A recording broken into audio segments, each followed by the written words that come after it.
That was our neighbor we were talking to, and she just gave me some fresh eggs.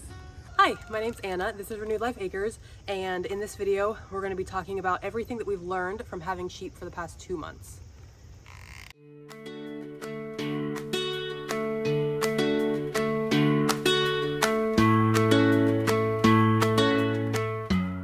We are trying to get over a cold before we go on our trip, but we have a video due Wednesday because I'm trying to do a video a week, so we are going to be talking about what we've learned from the sheep so far in the 2 months that we've had them, in hopes that it could maybe help somebody who wants to get into sheep, not make the same mistakes. We haven't really made big mistakes, but just to make the transition go a lot easier for other people. This is my husband. I don't know if he's been introduced formally, but he's still feeling pretty bad, and I forced him to be in this video. What can you think of that we've done that maybe other people could avoid doing? Tips that we could give people? Get double the fencing, you think. That way it's kind of stressful switching them to a new pasture, so you want a pasture set up before you switch them. Right. Instead of having to create a mini paddock if you have the room for it. Make sure you have a supplemental. If you're just doing pasture raised, get like a natural supplemental like alfalfa. I'd soak it in water. And just understand that there's going to be frustrations that you might have that we didn't, but it's their animals. There's going to be frustrations. Wear pants for the love of God when you're doing yard work. Yes. I shouldn't be saying it, but it's, yeah. Oh, I'm sorry I don't feel well. It's that time of year again, huh? So we bought 3 Katahdin ram lambs from a farm about an hour away. It was a sheep farm. They kind of do like a solar sheep thing, which is really cool. And we got them about 2 months ago when they were around 5 months old. So I believe they're around 7 months old now. And we are growing 2 of them out for meat. We are planning on trying to lend one out to a farm about an hour away so that they can keep him over winter and feed him and house him for us, and in exchange breed their ewes. And then we're gonna bring him back in the spring and he's gonna become our breeding ram. We wanna be able to bring 2 or 3 unrelated ewes to our farm and then start producing lambs for meat for our family. We've been rotationally grazing the sheep around our 2.5 acres here in central North Carolina, moving them between every 4 to 7 days with the Premier One electric netting. And that will be the first tip that we have for this video. Is it can definitely be an investment, but we recommend getting double the fencing that you need for rotational grazing. So what I mean by that is we originally got 2 100-foot electric nets from Premier One that's meant for sheep and goats. And we would attach those 2 fences together to give them about a 2,100 square foot area. And we quickly realized that when you only have 1 set of fencing that you're using at a time, you have to put the sheep somewhere else when you're picking up that fence and moving it to a different place. So we took some of the fencing that we have taken up from the property that was here before we moved here, and we would set it up with T-posts, and we would corral them into that small space, pick up their netting, move it to a new place, and then have to get them from the corral to that new location. So we've been moving them pretty much just 1 spot over so that we wouldn't have to get them out of the corral to get them into the new fencing. I have a different video about us doing that. If that is confusing, you can go watch that video. But since we didn't want to keep doing that, we just invested in 2 more 100-foot electric netting fences. So now we can keep them in this pasture that we have set up already, set up the next one next to it, and then just easily take up 1 stake, move the fencing back, let them through to the new place, tie that one up, and then pick up the old fencing and move it to their next position that they'll move in 4 to 7 days after that, if that makes sense. These are soaked alfalfa pellets for our sheep as a supplementation to give them a little extra food since they are not always on pure grass. There's a lot of brush that we want them to clear here. And so they were looking a little skinny. This is our first time with sheep, so we're learning. So we soak this feed every night. It's about a ½ a pound per sheep that we do. So this is about 1.5 pounds total, and we're gonna go give it to them.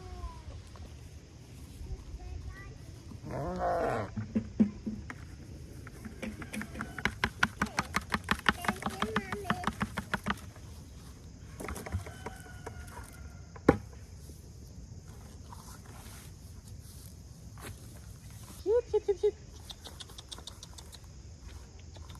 Sheep, sheep, sheep. Sheep, sheep, sheep, sheep. We give the sheep this soaked feed once a day, and we're hoping that it's gonna give them a little bit more meat on their bones, a little bit more fat, so that they fill out and are a little bit more healthy.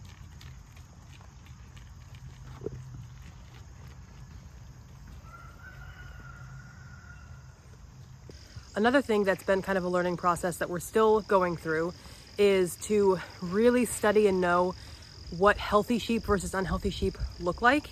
Actually, the farm that we are interested in lending our ram to for the winter, for her to house and breed to her ewes, has been a great resource for me. She loves talking about sheep, and she's been able to give me some diagrams and some articles about sheep health and what they're supposed to look like with fat versus muscle content and everything like that. I did do a lot of research before we got the sheep on how to take care of them, what's the right breed for us, what do they need as basic sheep needs, but there was still a lot to learn. And honestly, anyone who gets animals, it's going to be a learning process if you've never owned any type of animal before. So I don't like to admit it, but the sheep were getting a little skinny. They were on a lot of our brush back here in the woods, and sheep are grazers. They will eat brush, but they prefer grass. And so as we brought the sheep around to the back of our house, instead of the front yard, which was mostly grass, they did get a little skinny. We are now supplementing them with alfalfa that's soaked overnight, and they are already definitely filling out more.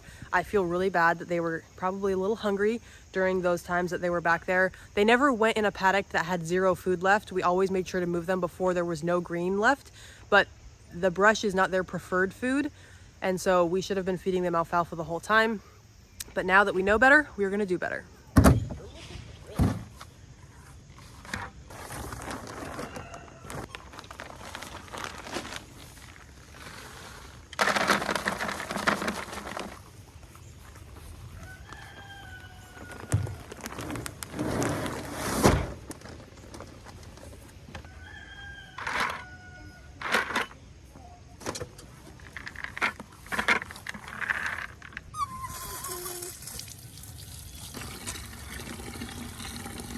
Sound totally different. Yeah. That's like, dude,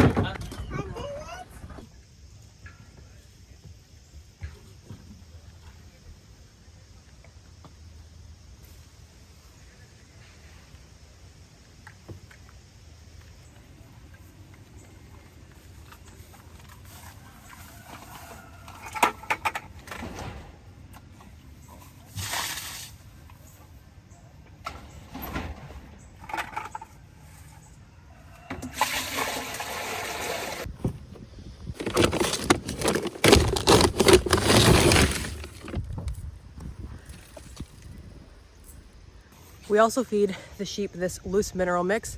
I think it's by Purina One. It's like Wind and Rain sheep mineral mix from Tractor Supply.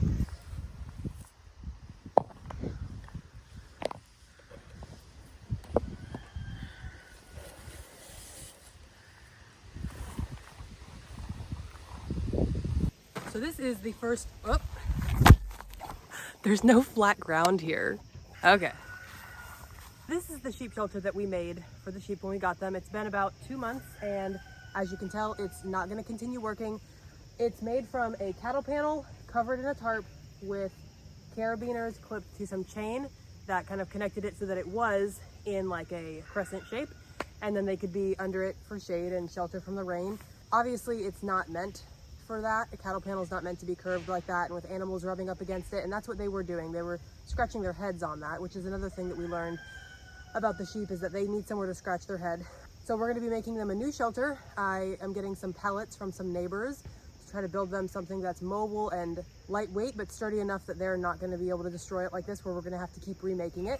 So look out for that video whenever we do that. This right here is an old gate. The previous owners had a fence that kind of went like this that we've taken down, and we're reusing some of that fencing elsewhere on the homestead. But for now, we've just kind of draped the cattle panel over this so that they can have some shelter until we're able to make them a new shelter after our trip. This is my audience. They're really confused as to why I'm in here with a big tripod on my phone filming videos about them. This is breakfast, lunch, and dinner. We believe it's either going to be breakfast or lunch that we keep as a breeding ram for the spring, but we will see. Make sheep noises. One other thing that we've learned is that it is really important to make sure that you can train them to follow you when you have some sort of treat. So we were using alfalfa. We want them to be fully grass-fed, grass-finished sheep. So you need some way to get them to follow you when you want them to go into a new paddock, into a temporary paddock like we used to do. If you ever need to move them to do some health checks, if you're selling one to get them into the trailer, or if they get out on you, which has only happened one time, I am glad to say. It was a little stressful, but they came right to the sound of us shaking the feed bucket. It was one of the first things that I did with them when we got them. I took the feed bucket, got some alfalfa pellets, and shook it around and walked around with a call so that they would know that when I say those things, I want them to come to me. It didn't take them very long to learn how to do that, and now they come whenever I call. Here, sheep, sheep, sheep. There we go. There's some sheep noises. They come whenever I come over here because they know that it means food. Overall, we've really enjoyed having the sheep so far. They're going to be here till November, and then either all of them or 2 of them are going to be in the freezer, and we may be getting one back to start our breeding in the spring. Thank you so much for watching this video. I hope that it will help at least one person who is looking into getting some sheep for their own homestead.